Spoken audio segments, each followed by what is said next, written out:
सफलता हर किसी को अच्छी लगती है और असफलता जीवन में कोई नहीं चाहता।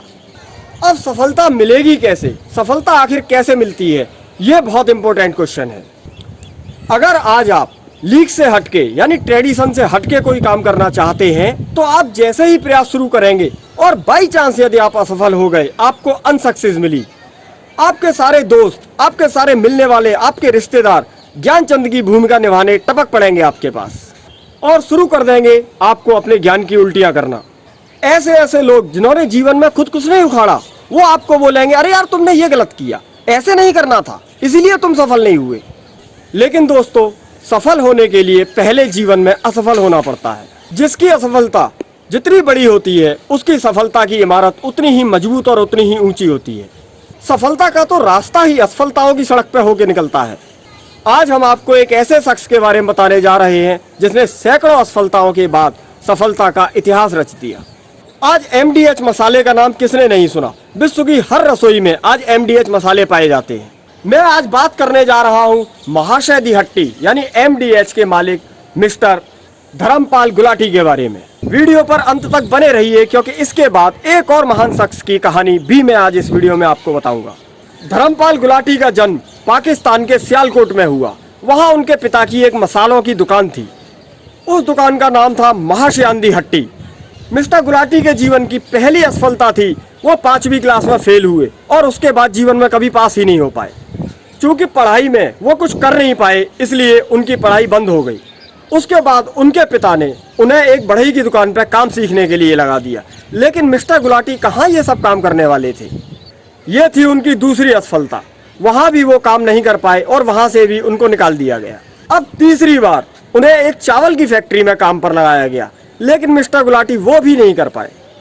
जब वहां से भी उनको निकाल दिया गया तो फिर उसके बाद उनके पिता ने उन्हें एक कपड़े की दुकान पर लगवाया। यह थी उनकी चौथी असफलता। मिस्टर गुलाटी वहां भी फेल हुए। अब कुछ तो काम करना ही था। उसके बाद उनके पिता ने उन्हें एक हार्डवेयर की दुकान पर लगाया। अब तो वो सारे ही कामों में फेल होने लगे। किसी भी काम में उनको सफलता नहीं मिली। जैसा कि मैंने पहले कहा, ज्ञानचंदों की नज़र में उनसे ज़्यादा निकम्मा और नाकारा व्यक्ति और कोई नहीं था। अब उसके बाद उनकी शादी कर दी गई और शादी करने के बाद उनके पिता ने उन्हें अपनी दुकान पर बिठाल दिया। उसी समय 1947 में देश का विभाजन हुआ और पाकिस्तान से मिस्टर गुलाटी और उनके परिवार को भागकर रातों रात सब कुछ, दुकान मकान सब वहीं छोड़ के रातों रात उन्हें भारत आना पड़ा। यही था उनके जीवन का टर्निंग पॉइंट। अब यदि मिस्टर गुलाटी चाहते तो वो ये भी सोच सकते थे कि सब कुछ बर्बाद हो गया, अब करने के लिए कुछ नहीं है। मिस्टर गुलाटी पाकिस्तान से भागकर दिल्ली आ गए। दिल्ली में उनकी बहन रहती थी, अपनी बहन के यहाँ रुके। उस समय मिस्टर गुलाटी की जेब में 1500 रुपये थे, जिसमें 650 रुपये में गुलाटी साहब ने एक तांगा खरीदा और दिल्ली की सड़कों पर तांगा चलाना शुरू किया। लेकिन दोस्तों, तांगा चलाने में वो मजा कहाँ जो मिस्टर गुलाटी को चाहिए था। बेच दिया तांगे को और तांगा बेचकर जो पैसे मिले, करोल बाग में मिस्टर गुलाटी ने एक खोका यानी लकड़ी की एक छोटी सी दुकान मसालों के लिए तैयार कर दी और फिर शुरू किया अपना ड्रीम प्रोजेक्ट, जिसे करने में उनको मजा आता था। वही लकड़ी का छोटा सा खोका MDH के लिए नींव की ईंट साबित हुआ। वहां से मसाले की उस छोटी सी दुकान को चलाते चलाते मिस्टर गुलाटी ने बहुत जल्दी एक फैक्ट्री खड़ी कर दी। उसके बाद उन्होंने कभी पीछे मुड़ के नहीं देखा। 60 प्रोडक्ट 100 देशों में एक्सपोर्ट करना शुरू कर दिए। सन 2016 में मिस्टर गुलाटी का एक साल का रेवेन्यू 924 करोड़ रुपए था। यह कहानी थी एक ऐसे व्यक्ति की जिसने सैकड़ों बार असफलताएं देखी और फिर अंत में सफलता की एक ऐसा इतिहास लिख दिया जिसको लिख पाना हर किसी के लिए आसान नहीं है। अब बात करते हैं असफलताओं के एक और बादशाह कर्नल सैंडर्स की।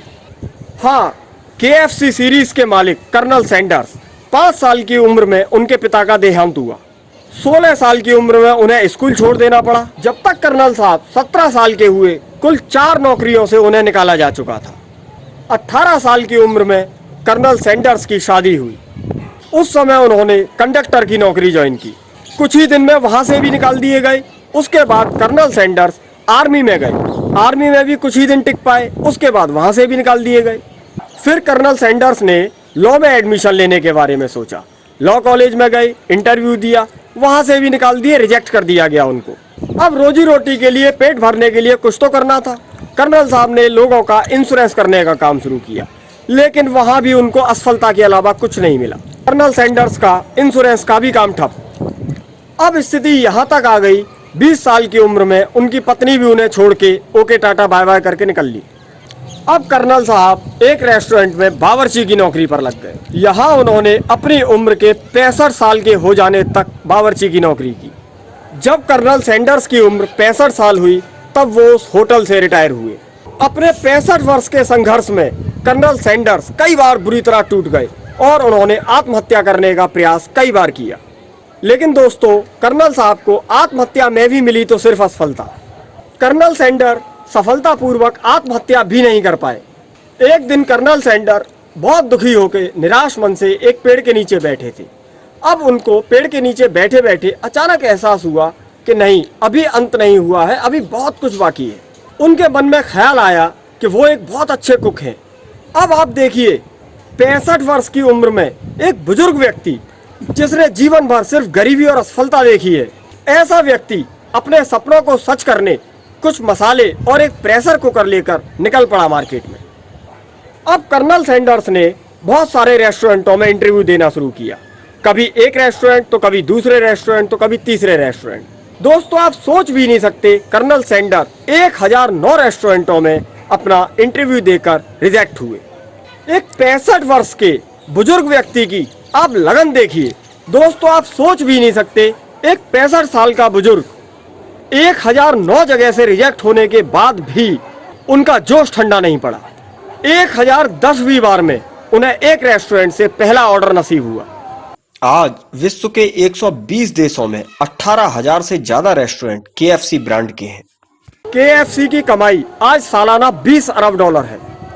कितनी अजीब कहानी है। एक व्यक्ति पूरे जीवन गरीबी में संघर्ष करता है और जब 80 साल की उम्र हो जाती है तब वो व्यक्ति करोड़पति बनता है। अब दोस्तों, बहुत सारे लोग कहेंगे कि उन्होंने मेहनत की इसलिए वो सफल हुए। अब मैं ये कहना चाहता हूँ कि क्या MDH के गुलाटी साहब जिन कामों में पहले असफल हुए, क्या वहाँ उन्होंने मेहनत नहीं की थी? उन सभी कामों में भी वही गुलाटी थे और वही उनका हुनर था। इसी तरह कर्नल सैंडर्स पहले जिन कामों में असफल हुए उनमें भी वही उनका हुनर था और वही मेहनत थी। बस फर्क इस बात का था कि सफलता आने से पहले आपकी परीक्षा लेती है और सफलता सिर्फ उसी को नसीब होती है जो बहुत सारी असफलताओं को झेल चुका होता है। सही मायने में सफलता के ऊपर अधिकार उसी का है जिसने असफलताओं से कभी भी नजरें ना चुराई हो। दोस्तों, इस वीडियो के सेकंड पार्ट में मैं आपके सामने लेके आने वाला हूं विश्व के और ऐसे ही लोगों की संघर्ष की कहानियां। आगे आने वाली वीडियो आपसे मिस ना हो, इसलिए जल्दी से इस चैनल को सब्सक्राइब कर लीजिए और बेल आइकन को प्रेस कीजिए। दोस्तों, लॉकडाउन है, घर से बाहर नहीं निकल पा रहे, छत पे चढ़ के वीडियो बना रहा हूँ। बंदर भी हैं, कुत्तों की भौं भौं आ रही है, इतनी मेहनत की है, कम से कम लाइक और शेयर तो बनता है।